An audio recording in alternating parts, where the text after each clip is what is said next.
আজ এই যে ভলিবল অ্যাসোসিয়েশন তার পুনরায় তার যে কমিটি গঠন, এটা একটা লম্বা সময় পর সেটা হয়েছে।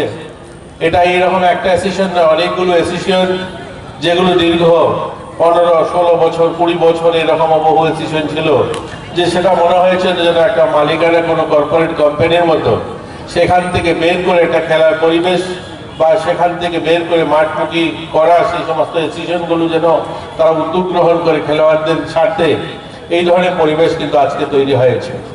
আজকে 2 বছরের যদি আমি আমাদের অ্যাচিভমেন্ট বলি তাহলে অনেকগুলো কথা বলতে হবে। এখানে মিডিয়ার বন্ধু যারা রয়েছেন বা যারা খেলার সঙ্গে যারা যুক্ত রয়েছেন বা খেলপ্রেমী যারা রয়েছেন, আপনারা জানলে খুশি হবেন এই 2 বছরে আমরা জাতীয় স্তরে আমাদের রাজ্যের যে সমস্ত ছেলেমেয়েরা আন্ডার 19 খেলাধুলা করতে যান, অর্থাৎ স্কুল স্তরে যে সমস্ত ছেলেমেয়েরা খেলতে যান, সেখানে আমরা ইতিমধ্যে 13খানা গোল্ড আমরা জিততে পেরেছি এবং 13টা সিলভার মেডেল আমাদের ছেলেমেয়েরা জিতেছে এবং 17টা ব্রোঞ্জ জিতেছে আমাদের ছেলেমেয়েরা। গোটা জাতীয় স্তরের খেলাধুলার আমি সেটা আপনাদের তথ্য বললাম।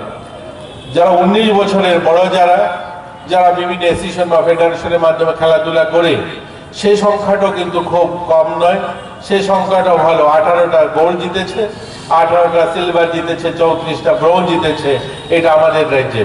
এই কয়েকদিন আগেই আপনারা জানেন যোগা অনুষ্ঠিত হয়েছিল আন্ডার 14 হায়দ্রাবাদে, তেলেঙ্গানা শহরের অর্থাৎ তেলেঙ্গানা রাজ্যের হায়দ্রাবাদ শহরে।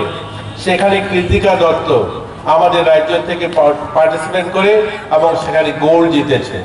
এখন কথাটা হচ্ছে, দেখুন গোল্ড যেটা বড় কথা নয়, একটা ছোট্ট মেয়ে এইরকম ছোট রাজ্য যেখানে 40 লাখ মানুষের বসবাস, এইরকম রাজ্য থেকে গিয়ে বড় বড় রাজ্যগুলোর সামনে নিজেদেরকে প্রদর্শিত করে সেখানে গোল্ড জেতা, সেটা বিশাল বড় অ্যাচিভমেন্ট আমাদের জন্য।